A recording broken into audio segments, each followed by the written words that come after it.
Tiupan roh Allah Subhanahu wa Ta'ala menjadikan manusia hidup dan mempunyai daya dan upaya.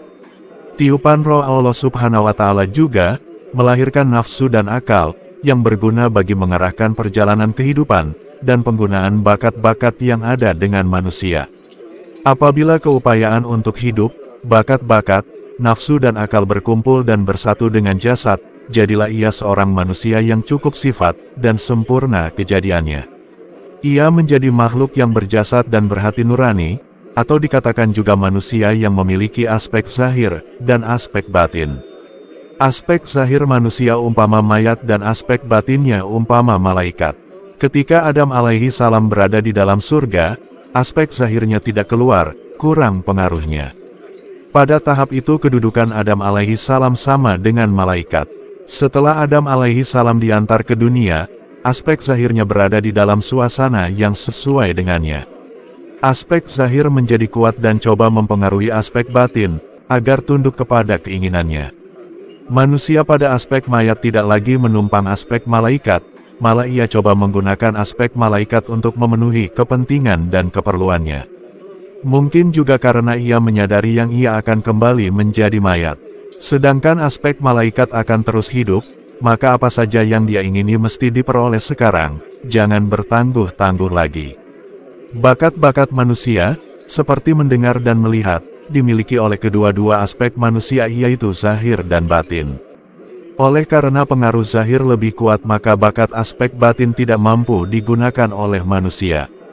Hijab lahiriah terlalu kuat sehingga manusia tidak mampu menyaksikan perkara-perkara gaib, apalagi hal-hal ketuhanan. Manusia seperti ini tidak dapat merasakan kehadiran Tuhan.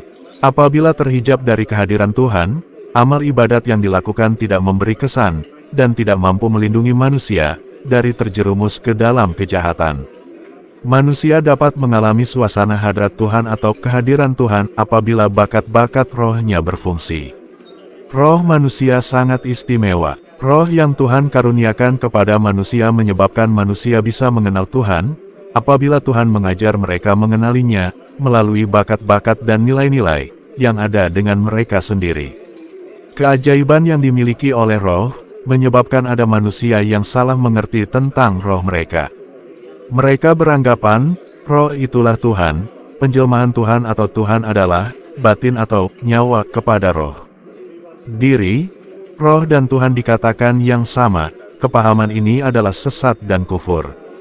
Tuhan mengajar manusia mengenalinya melalui nilai-nilai yang ada dengan manusia, bukan untuk menyesatkan manusia dengan akal dan khayalan mereka. Manusia mempunyai sifat melihat. Tuhan mengatakan dia melihat. Penglihatan manusia dan juga penglihatan roh, bukanlah penglihatan Tuhan. Kedua-duanya tidak sama dan tidak serupa. Penglihatan manusia, dan juga penglihatan roh adalah ciptaan Tuhan. Tuhan boleh menciptakan penglihatan untuk manusia dan roh karena dia memiliki penglihatan. Oleh karena dia yang memiliki penglihatan maka dia tahu bagaimana mau menciptakan penglihatan. Tuhan berpengetahuan dalam menciptakan penglihatan untuk makhluknya. Jika Tuhan tidak memiliki penglihatan maka Tuhan menciptakan penglihatan makhluk dalam kejahilan. Keadaan ini adalah mustahil bagi Tuhan. Tuhan Maha Tahu tentang apa yang diciptakannya, karena setiap nilai dan bakat yang diciptakannya dimilikinya sendiri secara mutlak. Nilai mutlak yang dimiliki oleh Tuhan menyebabkan dia boleh mengadakan nilai-nilai tersebut yang tidak mutlak. Oleh karena itu, tiada hujah bagi manusia mengatakan Tuhan tidak melihat perbuatan mereka, karena Tuhan memiliki penglihatan mutlak. Penglihatan mutlak menyaksikan apa saja yang dipandang oleh penglihatan yang tidak mutlak. Tidak mungkin penglihatan yang tidak mutlak memandang tanpa penyaksian penglihatan mutlak. Tuhan juga memiliki roh mutlak, lantaran itu dia boleh mengadakan roh yang tidak mutlak untuk manusia. Pendengaran, penglihatan dan lain-lain adalah bakat roh mutlak. Roh tidak mutlak juga memiliki bakat-bakat mendengar, melihat dan lain-lain. Keadaan yang demikian menyebabkan orang sufi sering mengatakan, insan diciptakan dengan bayangan Ar-Rahman. Ungkapan yang demikian melahirkan kefahaman yang insan adalah bayangan Tuhan. Sebenarnya, bakat manusia tidak boleh dihubungkan dengan bakat Tuhan, seperti menghubungkan bayang dengan yang empunya bayang. Wujud manusia dan sifat manusia tidak berhubungan dengan wujud Tuhan dan sifat Tuhan. Roh manusia bukanlah roh Tuhan. Roh menggambarkan bakat-bakat yang banyak berkumpul dalam kesatuan.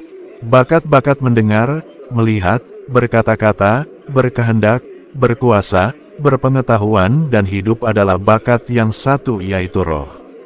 Apabila disebut roh, ia meliputi semua bakat dan nilai. Apabila bakat-bakat yang demikian dilihat pada suasana ketuhanan, maka suasana tersebut dinamakan kudrat. Istilah roh Tuhan adalah satu bentuk pengajaran Tuhan kepada manusia melalui nilai yang ada dengan manusia sendiri, supaya mudah manusia memperoleh kefahaman. Orang yang menyamakan rohnya dengan roh Tuhan dan menyamakan dirinya dengan Tuhan wajiblah bertaubat sebelum nyawa sampai di tenggorokan.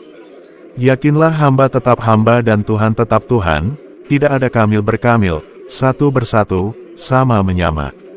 Bertaubatlah daripada iktikat yang salah. Suasana hadrat yang dialami oleh hati nurani, dikenali sebagai hakikat atau hal ketuhanan. Hakikat dialami dalam dua keadaan. Dalam keadaan yang pertama, orang yang mengalaminya tidak sadarkan kewujudan dirinya, dan dalam keadaan yang kedua pula, pengalaman hakikat tidak mencabut kesadaran dan kehambaannya. Misalnya, dalam satu pengalaman hakikat, orang yang hilang kesadaran mengucapkan, Ana al-Haq. Akulah Tuhan, tetapi orang yang menetap dalam kesadaran dan kehambaan, yang mengalami hakikat yang sama mengucapkan, Huwa al-Haq. Dia jualah Tuhan. Jenis pertama merasakan dia menjadi Tuhan. Jenis kedua mengenali apa yang dimaksudkan sebagai Tuhan. Yang pertama, hilang kesadaran diri, lalu mengaku menjadi Tuhan.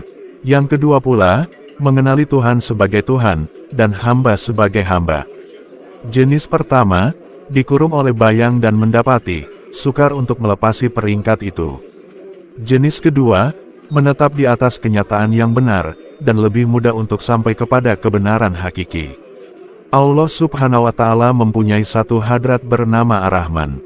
Orang yang hilang kesadaran masuk kepada bayangan Ar-Rahman, lalu merasakan dirinya adalah Ar-Rahman, seperti orang lewat teras sebuah rumah. Lalu merasa adem, karena di bawah bayangan teras rumah. Tapi karena lewat itu lantas tidak menjadikan orang itu termasuk dalam bayangan teras rumah, atau menjadi teras itu sendiri, sama seperti orang masuk dalam bayangan Ar-Rahman, lalu dia merasakan dirinya sangat pemurah, mau mengabulkan apa saja yang orang minta. Tetapi, Ar-Rahman-nya hanyalah bayangan. Oleh itu apa yang boleh diberinya juga adalah bayangan, yaitu pengharapan dan angan-angan. Orang yang menemui hadrat Ar-Rahman, dalam kesadaran mengalami hal yang berbeda. Dia tidak diganggu oleh bayangan. Dia mengalami suasana kesucian yang maha suci, kebesaran yang maha besar, keagungan yang maha agung. Pada ketika itu, dia merasakan setiap zarah kewujudannya, sama seperti debu tepung. Apabila berhadapan dengan Tuhan Ar-Rahman, dia merasakan setiap zarah kewujudannya terurai, seumpama debu tepung ditiup angin kencang. Bila dia keluar dari pengalaman tersebut, dia mendapat pengertian tentang keagungan Tuhan Ar-Rahman. Dia mengerti keadaan hancurnya Gunung Tursina, tatkala Tuhan hadapkan keagungannya ke sana. Dia mengerti maksud perkataan Jibril alaihi salam, jika aku melangkah satu langkah lagi, cahaya keagungan Allah Subhanahu wa Ta'ala akan membakar daku. Dia mengerti maksud perkataan Rasulullah Shallallahu alaihi wasallam, cahaya di mana-mana, bagaimana aku bisa melihatnya? Orang yang menetap dalam kehambaan, mengalami hakikat, dan memperolehi makrifat melalui pengalaman, bukan sekadar melalui ilmu. Ketika merasakan zarah kewujudannya tertanggal satu-satu, dia mengenal Tuhan yang bisa dikenal. Setelah zarah-zarah kewujudannya diterbangkan angin kencang dan hilang, dia mengenali Tuhan yang melampaui segala pengenalan. Lalu dia mendapat pengertian bahwa yang benar-benar kenal Tuhan adalah Tuhan sendiri. Hanya Dia yang mengenali dirinya. Kami mengenalinya melaluinya, sekadar yang Dia izinkan kami mengenalinya. Pengalaman hakikat cara demikian menggabungkan tahu dengan tidak tahu, faham dengan tidak faham dan kenal dengan tidak kenal. Perkara yang sering menimbulkan kekeliruan orang umum adalah persoalan qadak dan qadar. Qadak dan qadar berhubung dengan ilmu Tuhan, atau suasana pengaturan Tuhan. Ada orang yang Tuhan izinkan masuk ke dalam suasana ilmunya. Apa yang ditemui pada hadrat ilmu Tuhan adalah hakikat-hakikat yang menguasai perjalanan alam. Hakikat atau urusan Tuhan yang berhubung dengan manusia dinamakan hakikat insan. Urusan Tuhan yang berhubung dengan alam dinamakan hakikat alam. Urusan yang mencakupi segala perkara dinamakan hakikat kepada hakikat-hakikat atau hakikat yang menyeluruh. Pengalaman hakikat-hakikat pada hadrat ilmu Tuhan membawa seseorang kepada jalan yang menggabungkan dua jalan, yaitu jalan Nabi dan jalan Asma. Jalan Nabi adalah syariat, yaitu mematuhi peraturan yang telah ditetapkan oleh Tuhan dan mengabdikan diri kepadanya. Tidak aku jadikan jin dan manusia, melainkan untuk mengabdikan diri kepadaku. Ayat 56, Surah As-Sariyat. Jalan Asma adalah menyaksikan rububiyah ketuhanan pada setiap masa dan dalam semua suasana. Sesungguhnya aku bertawakal kepada Allah, Tuhanku dan Tuhan kamu. Tidak ada satupun yang melata melainkan Dia jualah, yang memegang ubun-ubunnya. Sesungguhnya Tuhanku adalah di atas jalan yang lurus. Ayat 56, Surah Hud. Bukan kamu yang membunuh mereka, tetapi Allah jualah yang membunuh mereka. Dan bukan kamu yang melempar ketika kamu melempar, tetapi Allah jualah yang melempar. Ayat 17, Surah Al-Anfal. Jalan syariat memperbaiki amal, dan jalan hakikat adalah menyaksikan hadrat ilahi dalam segala perkara dan pada semua suasana. Bila dua jalan berpadu, lahirlah amal zahir dan amal batin yang sesuai dengan peraturan dan kehendak Allah Subhanahu wa Ta'ala. Mengambil qadak dan qadar melalui nilai-nilai yang ada dengan manusia, berusaha dan beramal, dan pada masa yang sama beriman dan bertawakal kepada Tuhan yang memegang perjalanan segala urusan. Tidak ada sesuatu yang bebas dari hakikat ketuhanan yang menguasainya. Terima kasih sudah menonton sampai selesai.